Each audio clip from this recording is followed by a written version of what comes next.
Hello दोस्तों, अद्भुत कहानी सागर में आपका स्वागत है। आज की हमारी कहानी है पराधीन। हमारे घर की बहुएं नौकरी नहीं करती, ये तो हमने पहले ही तुम्हें बता दिया था। फिर आज इतने सालों बाद ये जिद क्यों बहू रानी?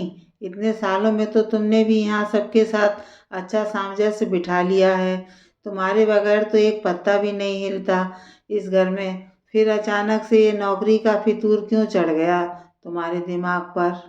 तुम नौकरी करने जाओगी तो ये घर गृहस्थी कौन संभालेगा? सब बिखर कर रह जाएगा और घर की सुख शांति अलग चली जाएगी। बेटा, हम दोनों बूढ़े बुढ़िया भी तो तुम्हारे ऊपर ही निर्भर हैं। शुक्ला सदन की मालकिन यशोधरा जी अपनी बहू जया को समझाते हुए बोली। माँ, आज तक आपके बनाए नियमों का पालन करती ही तो आ रही हूँ। आपसे मुझे कोई शिकायत नहीं है, बल्कि मुझे किसी से कोई शिकायत नहीं है। शिकायत है तो अपने आप से। उस समय अपने माता पिता की बात मानकर शादी कर ली, जबकि मैं भी अपने पैरों पर खड़ा होना चाहती थी। यहाँ आपके बेटे ने हर दिन मेरा आत्मसम्मान चोटिल किया। अपनी छोटी छोटी ज़रूरतों के लिए उसके सामने भीख ऐसी मांगनी पड़ती है। ये सब तुमने हमसे तो कभी नहीं कहा। हमें तो ऐसा कभी नहीं लगा कि इस घर में तुम्हें कोई कमी है। फिर आज अचानक यशोधरा जी ने अपनी बात अधूरी छोड़ दी। माँ, जब तक सहन हुआ करती रही। जब मेरे सब्र का बांध टूट गया तो अपने लिए निर्णय ले लिया। आपसे क्या कहती, जबकि आप खुद अपने बेटे पर निर्भर हैं। मैं तो देखती हूँ कि माता बाप आप लोगों की ज़रूरतें भी बिना सुनाए पूरी नहीं करते, जबकि आप तो उनके माता पिता हैं। कमी तो कोई नहीं थी यहाँ। आप जैसे सास ससुर का प्यार मिला। माधव भी प्यार तो बहुत करते हैं, लेकिन सम्मान आज तक नहीं दे पाए। रात में उनका रूप दूसरा होता है, दिन में दूसरा। मैं आज तक यही सोचकर खुशी तो थी कि मुझे प्यार बहुत करते हैं, लेकिन जब भी अपनी या आप लोगों की किसी ज़रूरत की बात करती तो फौरन बिदक जाते। तब छूटते ही उनके मुंह से यही निकलता है, खुद कमाओ तो जानो।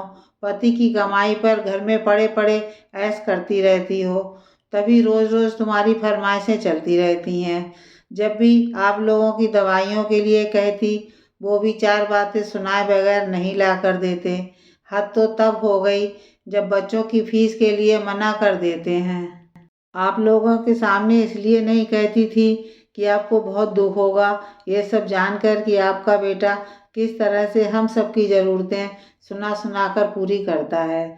मैं इतनी पढ़ी लिखी तो हूँ ही कि किसी स्कूल में पढ़ाकर अपने बच्चों की और अपने माता पिता समान सास ससुर की जिम्मेदारी बिना एहसान जता उठा सकती हूँ। अच्छा, तो मेरी बुराई हो रही है। नौकरी करनी है तो उसके लायक पढ़ाई लिखाई भी तो होनी चाहिए। तुम तो इतना पढ़ी लिखी भी नहीं हो जो कि मामूली सी नौकरी भी कर सको, इसलिए घर बैठो। जैसे चल रहा है वैसे चलने दो। माधव व्यंग से हंसते हुए बोले।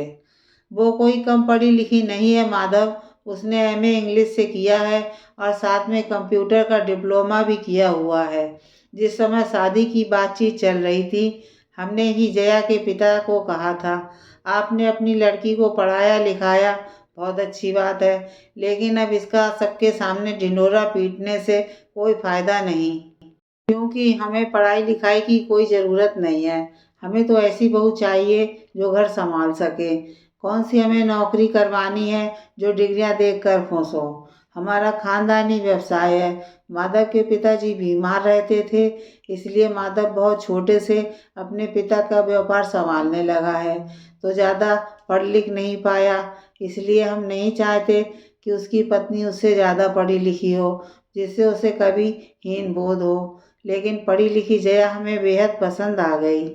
तब हमने उसके माता पिता से बात करके उसके पढ़े लिखे होने की बातें तुमसे छुपा ली, क्योंकि तुम्हें भी जया के पढ़े लिखे होने की बात पता चलती तो तुम भी शादी के लिए मना कर देते। उस समय छुपाकर हमने गलती की। आज उसे तुम्हारे सामने उजागर करके अपनी गलती सुधारना चाहते हैं।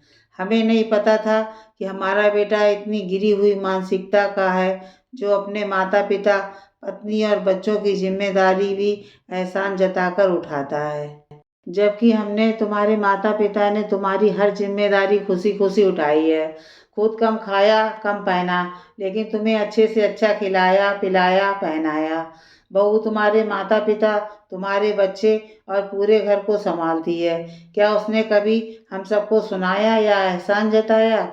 हमें अच्छी तरह पता है, जब पानी सर के ऊपर से हो गया होगा तभी बहू ने ये निर्णय लिया है, और हम उसके इस निर्णय में उसके साथ हैं। बहू तो आत्मनिर्भर बनेगी ही। आगे हम अपनी पोती को भी जब तक पढ़ा लिखा कर आत्मनिर्भर नहीं बना लेंगे, तब तक उसका ब्याह नहीं करेंगे, जिससे तुम्हारे जैसा कोई इंसान उससे यह ना कह सके कि अपने पति की कमाई पर घर बैठे बैठे ऐश करती हो। माधव से यह सब कहकर यशोधरा जी ने जया की तरफ रुख किया और बोली, हमने जो गलती उस समय की थी उसके लिए तुमसे माफ़ी मांगते हैं, लेकिन अब तुम नौकरी करने के लिए आज़ाद हो। उसके बाद जया ने कई स्कूलों में आवेदन किया।